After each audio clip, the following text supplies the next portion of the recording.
Okay. Well, good evening, everybody. And I'm joined by Brian Schatz and Patty Murray. Now, look, for weeks, the American people have been trying to send a message to President Trump and Senate Republicans. ICE's thuggery must end. The images, the videos, the stories we have seen come out of Minneapolis and elsewhere have shocked America from one end of the country to the other.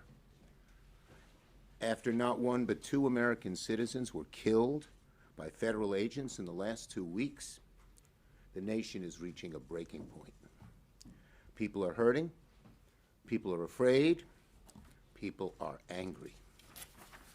The American people are demanding Congress step up and force change. This weekend, Senate Democrats joined the American people in demanding real change when it comes to ICE and its behavior. On Saturday night, I announced we would not provide the votes to proceed to government funding and to the government funding bill if the DHS funding bill was included. Some may have thought we were not serious, that this was mere theater and business could proceed as usual. Well, as snow fell across Washington on Sunday, Republicans announced they would continue as planned with their government funding bill. They thought they could stonewall us. They thought we would not have the resolve. But undeterred, we held our ground and made clear our demand. The Senate must separate the Homeland Security's bill out of the large appropriations bill and allow this chamber to make real changes to overhaul ICE and to end the violence. Some may have thought they could ignore us, confident the news cycle would change and the public outrage would fade. Those people were wrong. They underestimated our resolve. They dismissed our unity. Yesterday, Republicans tried once more to push forward the full funding package through the Senate with zero ICE reforms. Democrats unanimously voted no. We were strong and we're united. With our votes, we helped deliver the message of change on behalf of millions and millions of Americans who have risen up and supported their neighbors and who have implored their government to stop tormenting their communities. Let me be clear. Because of Democratic unity, the Senate was forced to change course. Republicans had to negotiate with us to pass any bill. They had to listen to the American people calling out for change. The bottom line, the agreement we reached today did precisely what Democrats wanted. It separated DHS from the other funding bills so we can overhaul DHS to rein in ICE and end the violence.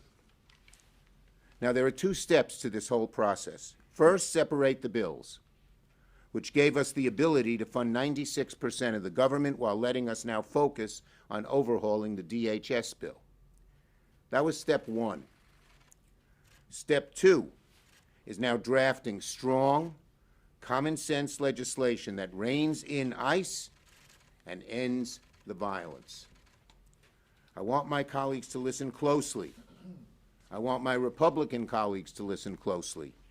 Senate Democrats will not support a DHS bill unless it reins in ICE and ends the violence.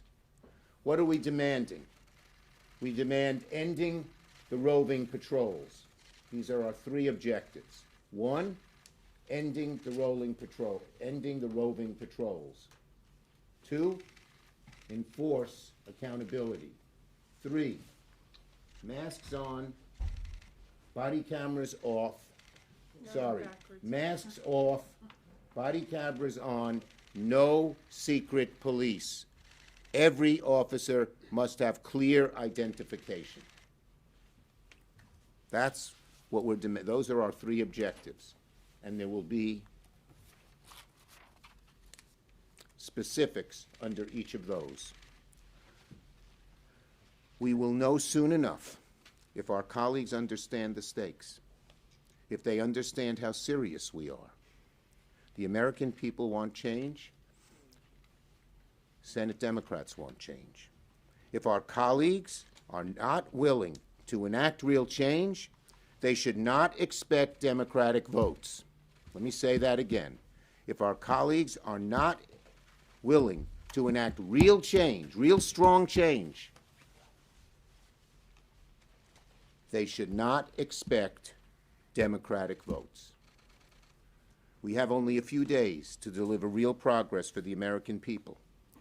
The eyes of the nation are watching. I hope Republicans get serious, or they will learn once again they will not have our votes.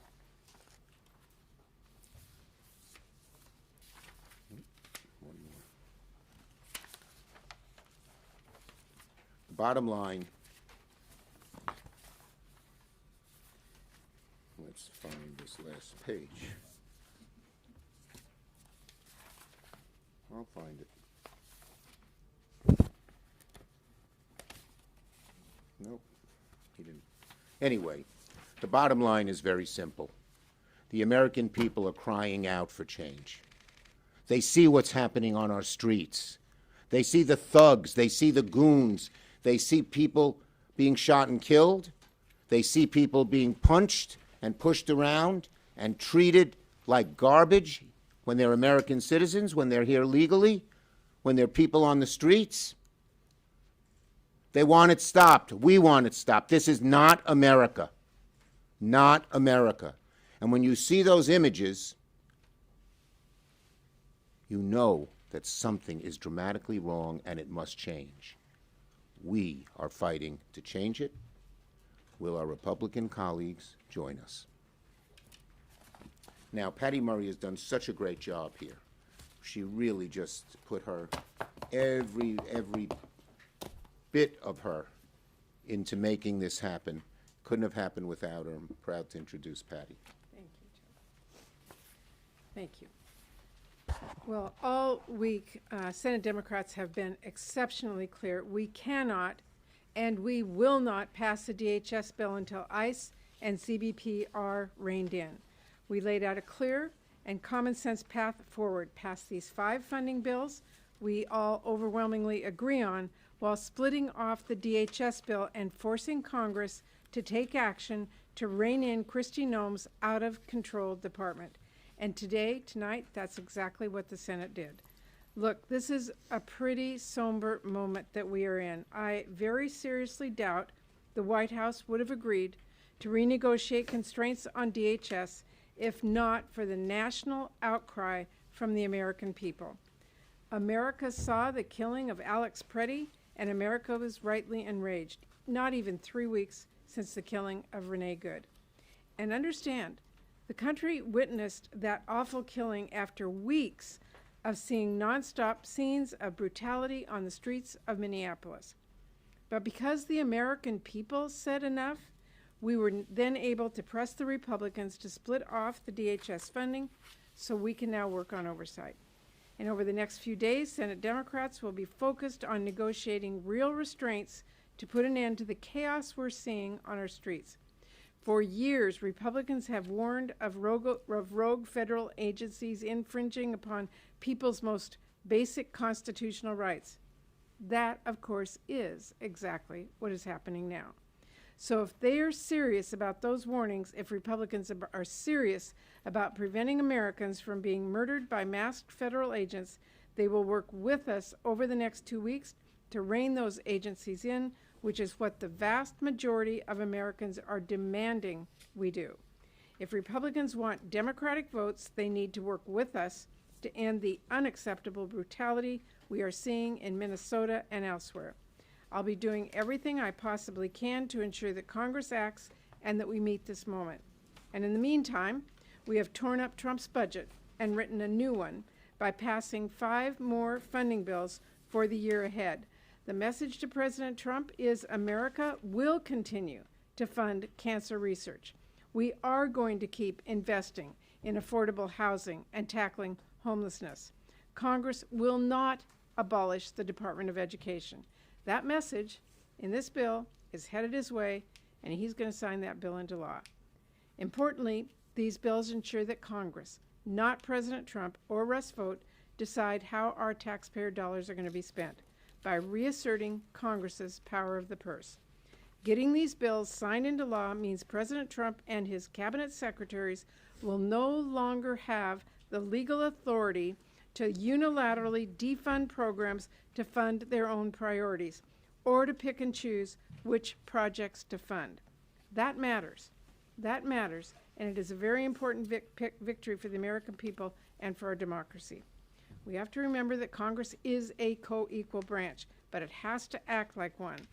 Democrats being at the table made a difference in these bills. We held firm to protect NIH.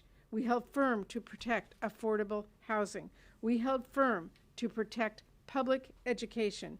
And we held firm to put working people first.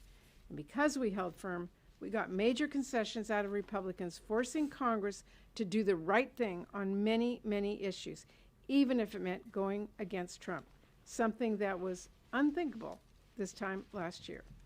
And now we are focused on doing the same thing when it comes to meaningful DHS reforms. Senator Schatz.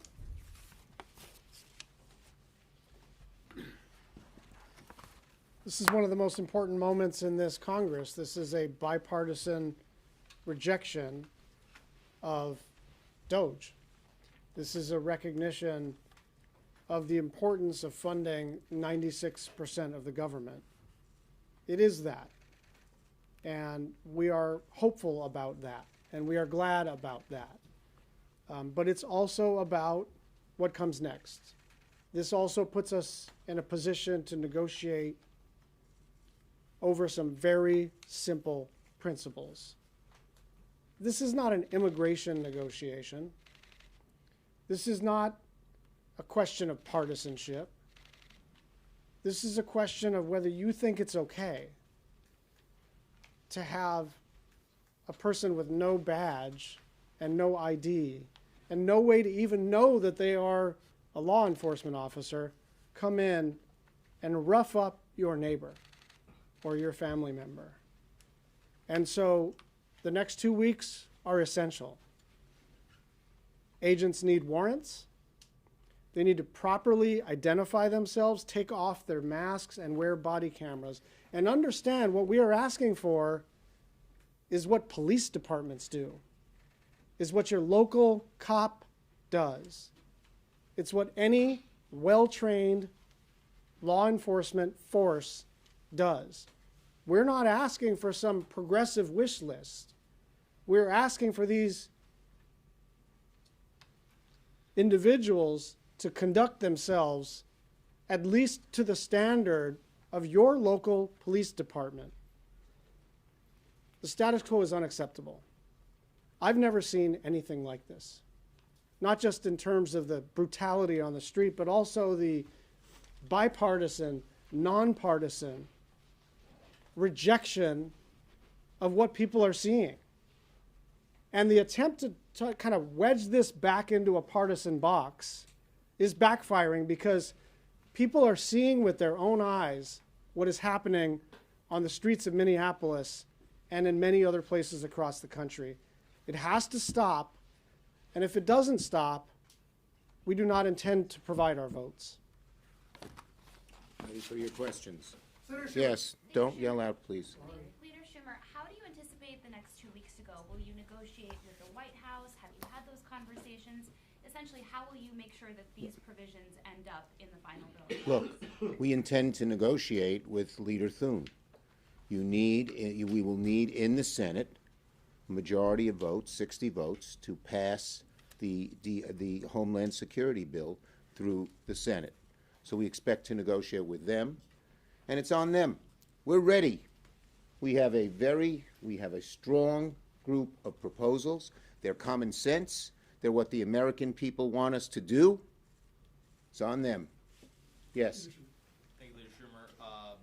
Lindsey Graham's been very vocal over the the last day or so, you know, he said that in his opinion, the root cause of everything we're seeing in Minneapolis is open border policies under the Biden administration. And he said Democrats are vilifying all ICE agents over a couple of incidents that he said obviously need to be investigated. What's your response to that? Lindsey Graham ought to talk to the American people and see how they feel. Leader Schumer. Yes. If this falls apart, are you willing to break apart the DHS funding bill to fund TSA, FEMA, and separate? We're not engaging in hypotheticals. We want the Republicans to join us so that we can pass strong bipartisan legislation that curbs ICE, stops the violence, reins it in. That's what the American... Why are we in such a strong position here? Not because of us. It's because what the American people want and demand. Why did the Republicans have to, after saying they would never go along with our desire to divide the bills, why did they have to go along? 3 words: the American people. Yes. Are you seeing any signs from Thune or Trump or others that they're willing to meet some of your demands? Well, the fact that they came and said, we're going to do it your way because you wouldn't, you know, because we blocked them their way, shows. I think the Republicans, Trump and the Republicans, know that this is an issue where they're on the wrong side of the American people and it really matters. And my guess is a whole lot of Republicans don't want to see these roaming bands of goons and thugs invade city after city after city. So I believe they know it's in their own interest as well as in America's people, the American people's interest, to curb this. Whether they have the guts to do it, whether they have the strength to do it, we shall see. Yes. Thank you, Leader Schumer. Have you been in communication with House Democratic leadership, and did Hakeem Jeffries sign on to the 2-week DHS? Well, this bill was negotiated in the Senate by Thune and me. But I've talked to Hakeem Jeffries. For instance, we talked about how long a CR should be because we wanted to limit it greatly, and we agreed on 2 weeks. Yes.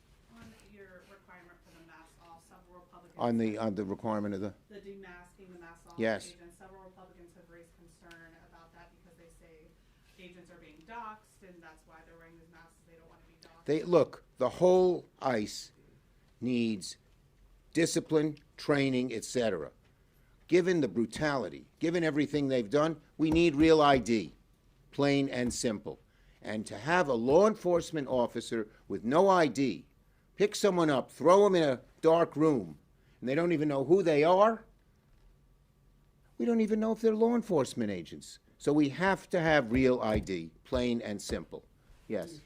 Leader, you talked about these 3 priorities broadly. How will Democrats develop more specific proposals, and which Democrats are going to be taking the lead? I think. Look, we're going to have a group of Democrats negotiate. We're going to have to negotiate with the Republicans to get this done. But as we've said over and over again, they shouldn't expect our votes if they're not willing to go along with strong legislation.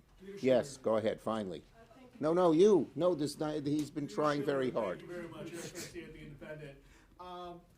Even if these reforms pass, ICE still has $75 billion. I know that all of you voted to repeal it. Susan Collins, Lisa Murkowski voted to repeal it.